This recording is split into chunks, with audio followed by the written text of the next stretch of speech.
George melaporkan bahwa Kathy melayang dan turun dari tempat tidur. Sementara si George ini tetap terjaga sepanjang malam karena dia mendengar suara tempat tidur anak-anak itu dibanting di lantai atasnya. Halo guys, assalamualaikum warahmatullahi wabarakatuh. Thank you ya guys, udah nonton channel aku lagi. For today guys, aku bakal ngebahas tentang Amityville Horror. Apa sih Amityville Horror itu?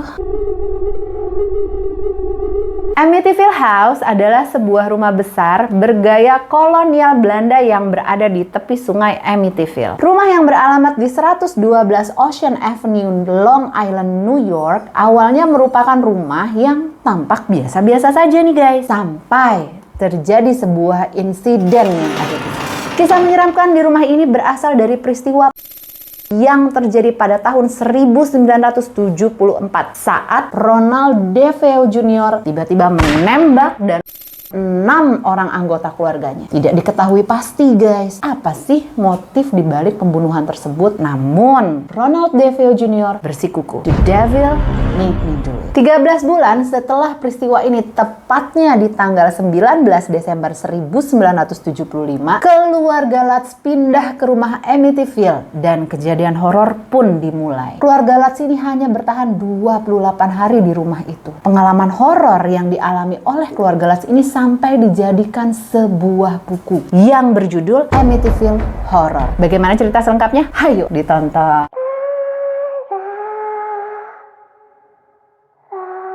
Masa kecil Ronald DeFeo Jr. secara finansial sebenarnya sangat amat berkecukupan. Mereka ini adalah orang kaya guys. Mereka memiliki uang yang cukup untuk segala hal yang mereka inginkan. Meski begitu guys, hubungan antara Ron dan kedua orang tuanya ini tidak berjalan baik. Jadi ayahnya ini, Ronald DeFeo Senior, adalah seorang pria yang mudah emosi dan sangat amat dominan di keluarganya. Sedangkan si ibu adalah sosialitas sombong yang nampaknya kurang peduli nih guys dengan hal-hal lain selain gaya hidup glamornya dia. Dari sini guys, Ronald DeFeo Jr. itu tumbuh menjadi bocah bermasalah hingga remaja. Dia mulai mengandalkan narkoboy dan alkohol untuk mengatasi stresnya. Dia pernah nih guys menyerang secara fisik dan bahkan mengancam ayahnya dengan pistol guys. Luar biasa. Orang tua DeFeo ini berharap bahwa uang saku mingguan dan hadiah-hadiah mewah yang mereka berikan untuk anaknya akan menenangkan anaknya nih guys. Kira-kira mereka tuh ngarep anak ini jadi anak lebih baik gitu loh guys. Dan mereka ini benar-benar gak hitung-hitungan sama sekali. Loyalnya luar biasa. Lalu nih guys, pada usia 18 tahun, akhirnya Ronald Junior diajak untuk bekerja oleh Ronald Senior. "Boy, udah boy, lu ikut gua kerja aja ya kan? Ayo dah ikut ke kantor bapak, ke dealer." Tetapi nih guys, walaupun sudah diberikan kesempatan guys untuk bekerja di perusahaan bapaknya, Ronald Junior ini ogah-ogahan kerjanya. Jadi semaunya dia aja, dia mau datang kek, mau nggak datang kek, pokoknya terserah. Bahkan nih ya guys, yang bikin aku agak jengkel dengernya ya guys, si Ronald DeFeo Jr. ini dengan kelakuannya yang kayak gitu masih tetap dikasih PT duit jajan sama PT duit gaji guys. Kan gile ya. Padahal duitnya gak pernah putus nih guys. Walaupun dia udah kerja tetap dikasih duit jajan. Masih aja bertingkah bocah ini. Pernah nih guys, satu kali dia mengambil uang perusahaan. Jadi Ron Junior ini mengatakan bahwa dia dirampok saat dalam perjalanan ke bank untuk menyetorkan uang perusahaan guys. Lalu para staf ini kan akhirnya kaget gitu ya, bingung. Waduh, kok uangnya dirampok? Ngelaporlah mereka kan ke pihak berwajib guys. Setelah pihak berwajib datang ya tentu aja menanyakan Ron kan. Tahu nggak sih guys, di sini malah Ron Junior ini marah-marah sama pihak berwajib. Intinya dia nggak suka lah ditanya-tanya. Nah, si Ron Senior ini kan tahu ya kelakuan bocahnya kayak apa. Dia tuh sebenarnya udah curiga, nih jangan-jangan nih anaknya dia yang ngambil. Akhirnya ditanya, "Boy, udah lu ngaku aja boy, lu ya yang ngambil duit bapak." Tahu nggak? Akhirnya Ron Junior menjawab apa? "Kagak usah tanya-tanya, biarin aja. Mau gimana kayak tuh duit hilangnya ya kan?" Ya udah guys, akhirnya Ron Senior nerima aja. Ya mau diapain kali ya, dia pikir emang dasar bocah laknat ya kan. Pada pukul 3.15 pagi di tanggal 13 November 1974, 6 anggota keluarga DeFeo tempat tidur mereka dengan shotgun, guys. Jumlah tembakannya adalah 8 kali. Dan semua posisi korban dalam posisi telungkup menghadap bantal. Ronald DeFeo Jr. kala itu berusia 23 tahun. Dan dia merupakan anak tertua dari keluarga DeFeo. Ron mengaku membunuh seluruh keluarganya, yaitu yang terdiri dari orang tuanya bernama Ibu Ni, Louis, Bapak Ronald DeFeo Senior, dan saudara-saudaranya. Don yang berusia 18 tahun, Allison yang berusia 13 tahun, Mark yang berusia 12 tahun, dan John Matthew yang berusia 9 tahun. Pada pagi harinya, Ron Junior berangkat kerja ke dealer tuh seperti biasanya aja, guys. Seperti hari-hari pada umumnya, seperti tidak terjadi apapun. Saat udah sampai di dealer, Taffy kan nanya ya, Ron Senior kemana, Pak? Gak tahu ya kemana.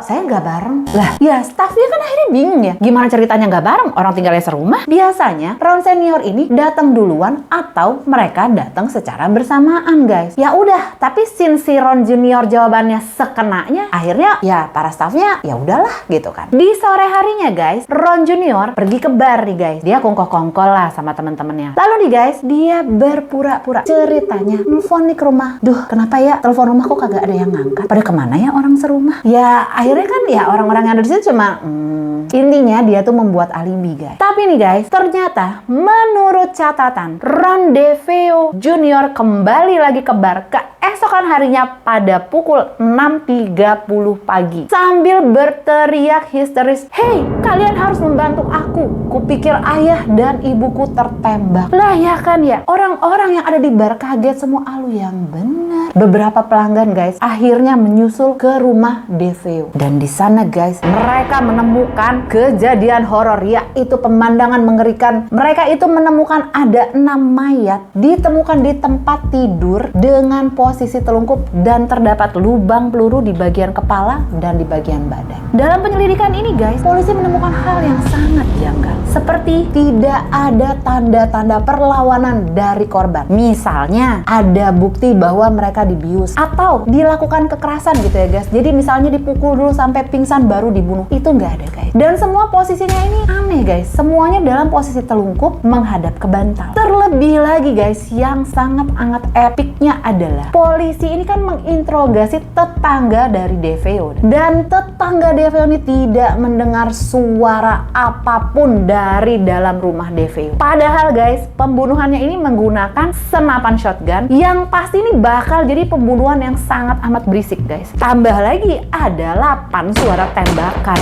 Dan shotgunnya ini tanpa menggunakan peredam suara loh, guys. Aneh ya, guys. Penyelidikan polisi tentu saja akhirnya mengarah ke Ronald DeFeo Jr. Alibinya si Ronald DeFeo Jr. ini adalah dia pagi-pagi pokoknya ngantor. Kemudian abis ngantor dia ke bar. Ya langsung diragukan polisi, guys. Kenapa? Karena polisi mencatat bahwa keluarga itu telah meninggal sebelum jam 6 pagi. Seperti yang aku info di atas bahwa keluarga DeFeo itu meninggal sekitar pukul 3.15 pagi. Dan menurut orang-orang yang ada di bar, ketika kejadian itu ya Ronald DeFeo tidak ada di bar. Nah, DeFeo mulai panik nih, guys. Terus dia mulai merubah-rubah ceritanya. Dan ini, guys, perubahan cerita ini dia lakukan sampai penyelidikan pembunuhan Amityville ini berakhir. Karena akhirnya dia meninggal di tahun 2021 di bulan Maret kemarin. Itu masih berubah-berubah, guys, ceritanya. Di persidangan nih, guys, karena Ronald DeFeo Jr. tidak mampu memberikan bukti bahwa dia tidak bersalah, akhirnya nih, guys, dinyatakan bersalah. Pengacaranya William Weber mengajukan alasan yang cukup gila, guys. Dia menyatakan bahwa kliennya si Ronald DeFeo Jr. ini mendengar suara goib yang menyuruhnya untuk membunuh keluarganya. Memang nih, guys, waktu penyelidikan Ronald DeFeo Jr. ini sempat dites lie detector itu loh, guys. Dan hasilnya dia tidak berbohong bahwa memang dia mendengar ada suara-suara goib yang menyuruh dia tuh untuk membunuh keluarganya. Namun, guys, jaksa memiliki pendapat lain tentunya. Hal ini berhubungan dengan ketergantungan DeFeo atas narkoboy. Jaksa juga menambahkan bahwa DeFeo sepenuhnya sadar atas apa yang dia lakukan terhadap keluarganya. keluarganya. Wow. Pada akhirnya guys, hakim memvonis DeFeo dengan 6 tuduhan pembunuhan tingkat 2 dan menjatuhkan hukuman penjara selama 25 tahun dikali 6 guys. Pembunuhan tingkat 2 ini kenapa kok jadi kenanya pembunuhan tingkat 2? Jadi guys, dikatakan bahwa pelaku ini tidak terlibat secara langsung. Pertimbangannya kala itu adalah DeFeo itu dipengaruhi oleh narkoba atau miras. Setelah kejadian ini, barulah kisah horor dimulai.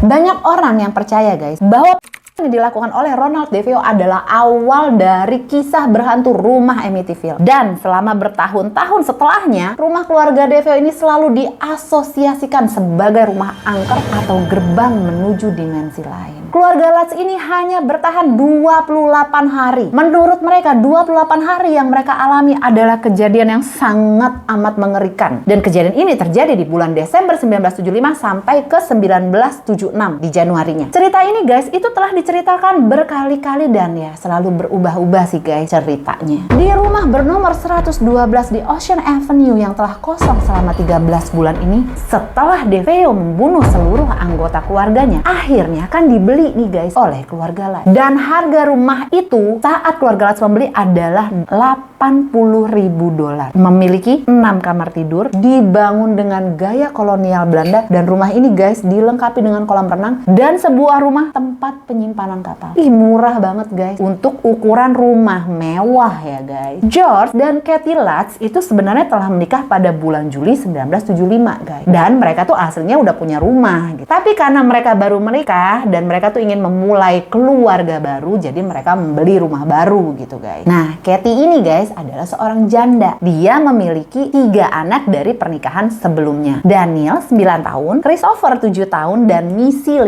tahun. Mereka juga memiliki seekor anjing Labrador yang diberi nama Harry. Selama pengecekan mereka nih guys, waktu mau beli rumah itu, sebenarnya agen propertinya itu udah info. Jadi si agen ini udah ngasih tahu, "Pak, Bu, benar mau beli rumah ini. Rumah ini bekas pembunuhan loh, Pak. Dan korbannya banyak. Bapak Ibu yakin mau beli rumah ini?" Lalu nih guys ya, George sama Kathy tuh, "Gimana say? Dibeli nggak nih rumah? Tapi murah banget ya, $80.000. Mana mewah, beserta furniturnya, ada kolam renang. Waduh, lengkap banget guys." Akhirnya mereka menganggap, "Oke lah Pak, kita ambil aja." Dibelilah rumah itu. Nah, keluarga Lutz guys akhirnya pindah ke rumah tersebut tuh pada tanggal 18 Desember 1975. Sebagian besar nih furniturnya DeFeo tuh masih di sana. Tapi ya balik lagi, karena udah kesepakatan jual beli berikut furniture, ya akhirnya mereka dapet dong. Ada nih guys, seorang temen dari George Lutz. Itu kan tahu gitu ya guys tentang sejarah rumah itu. Terus dia tuh ngomong gitu sama George, "George, lu nggak ngelakuin pemberkatan nih sama rumah ini? Di rumah kan serem, orang bekas pembunuhan." Tapi karena si George dan Kathy ini nggak ngerti dengan pemberkatan, akhirnya ya mereka tuh, "Apa gue cari pendeta aja ya buat melakukan pemberkatan?" Nah, di dalam semua versi diceritakan itu guys, ada seorang pendeta Katolik setempat yang dikatakan keluarga Lutz untuk memberkati rumah tersebut. Karena ya reputasi itu gitu kan ya. George mengenal seorang pendeta Katolik yang bernama Bapak Mancuso dan dia bersedia untuk melakukan pemberkatan di rumah Amityville. Bapak Mancuso ini adalah seorang pengacara, imam Katolik, dan seorang psikoterapi. Si pendeta akhirnya tiba di rumah itu pada tanggal 18 Desember 1975 untuk melaksanakan pemberkatan. Ini pada sore hari guys. Di saat itu George dan Kathy sedang membongkar barang-barangnya mereka. Nah, Bapak Mancuso ini mulai kan guys menyipratkan air suci. Waktu dia menyipratkan air suci ini untuk pertama kalinya sambil berdoa tentunya ya guys.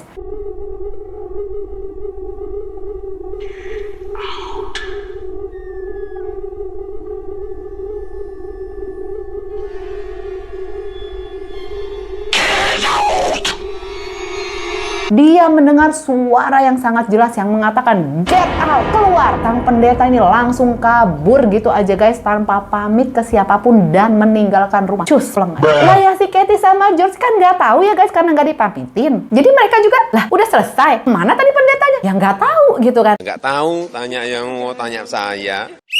Ya udah aja, akhirnya berlalulah hari itu ya guys. Nah, pada tanggal 24 Desember 1975, Pak Pendeta ini telepon George Lutz dan dia menasehati gitu. Pak, itu ruangan yang kemarin saya pakai buat pemberkatan, gak usah dipakai deh, kata dia. Saya tuh kemarin dengar suara aneh. Padahal nih ya guys, ruangan ini adalah ruangan yang direncanakan Katie sebagai ruang menjahit. Dan tahu nggak guys, ternyata ruangan ini adalah kamar tidur dari Mark dan Johannes Matthew DeFeo. Lalu nih guys, percakapan telepon ini tiba-tiba putus gitu aja guys. Dan kunjungan berikutnya, si Pak Pendeta ini tiba-tiba menderita demam tinggi dan pada lengannya itu dijumpai tanda yang mirip dengan tanda stigmata. Pada mulanya nih guys ya, antara George dan Katie itu tidak merasakan hal yang aneh dengan mereka, dengan rumah mereka juga. Namun mereka ini mulai merasakan kok kita kayak tinggal di rumah yang berbeda ya. Sebagian nih guys dari pengalaman horor keluarga Lutz itu diceritakan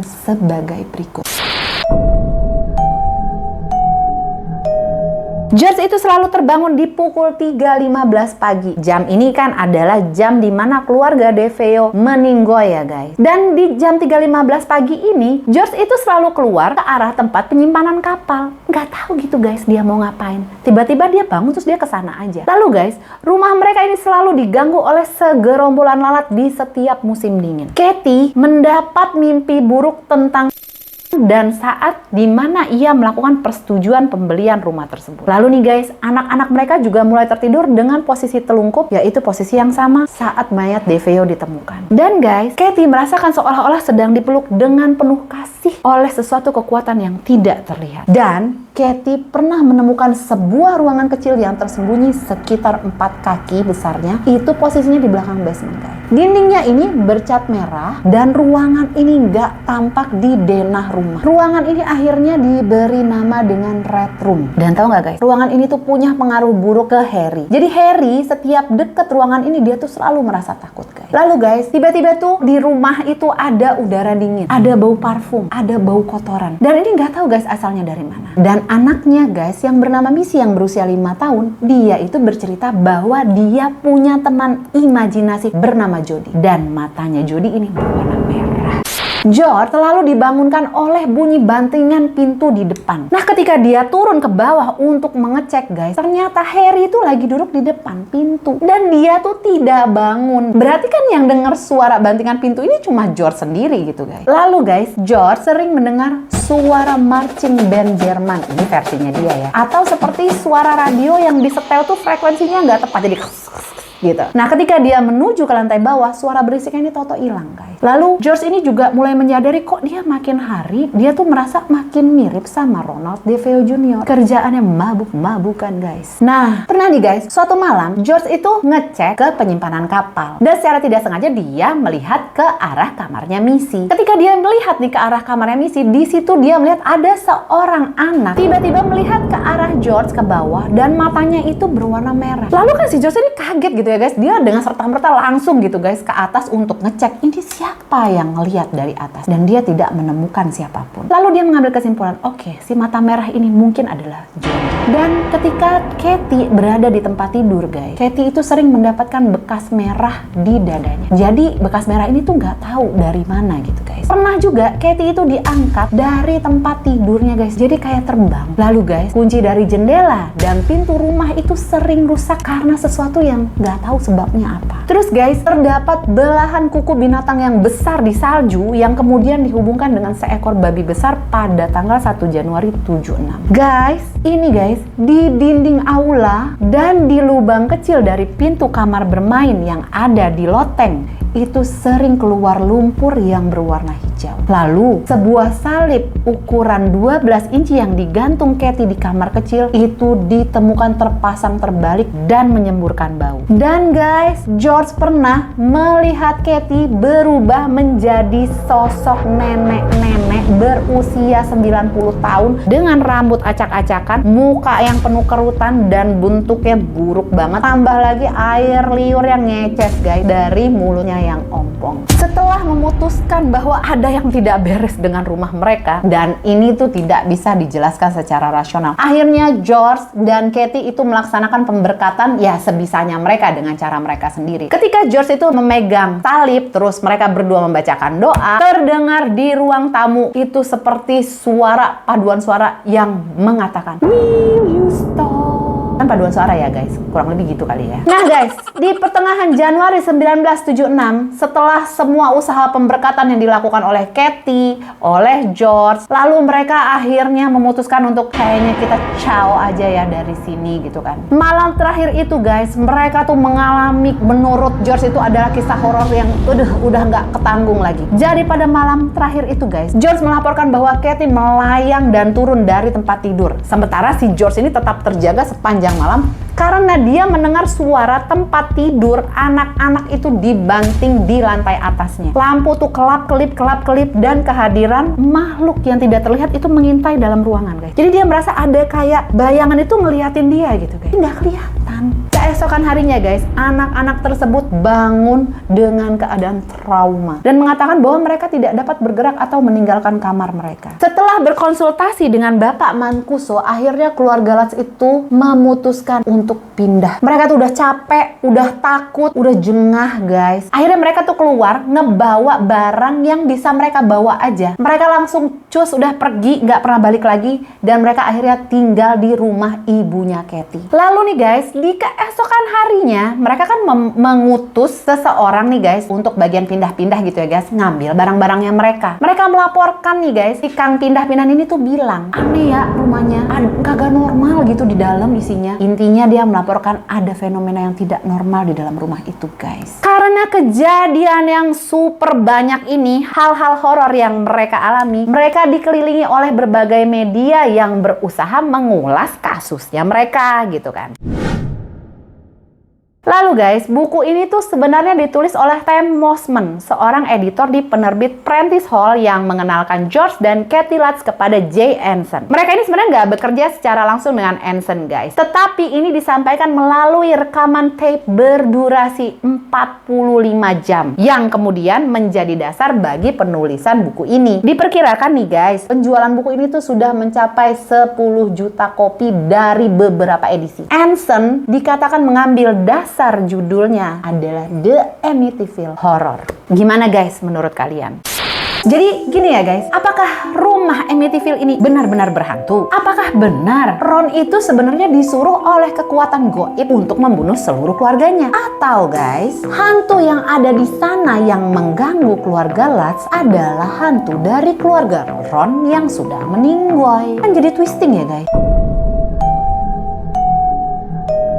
Tahu nggak guys, pada zaman itu ya guys, ada pasangan paranormal yang sangat amat terkenal. Biasanya yang tahu cerita-cerita horor tahu nih. Pasangan Ed dan Lauren Warren pernah didatangkan ke rumah Amityville untuk mengecek apakah benar atau enggak ada setannya di sana. Dan tahu nggak guys, apa yang mereka temukan itu sangat amat epic guys. Saat mereka ada di sana, mereka melakukan nih kayak pemfotoan di setiap tempat gitu ya guys. Ada salah satu penampakan yang tertangkap di foto seorang bocah yang tertangkap lagi ngintip dari kamar. Bocah ini dia bermata merah guys, dan ternyata kamar itu adalah bekas kamar John Matthew. Dan tahu nggak guys, Missy Lutz, anaknya keluarga Lutz yang paling kecil, itu mengkonfirmasi bahwa itu adalah Jody, temannya. Dan guys, setelah berpindah-pindah kepemilikan, dua penghuni berikutnya setelah keluarga Lutz itu malah menyatakan tidak pernah mengalami kejadian horor apapun selama mereka di sana. Dan penghuni yang terakhir guys, ini menurut aku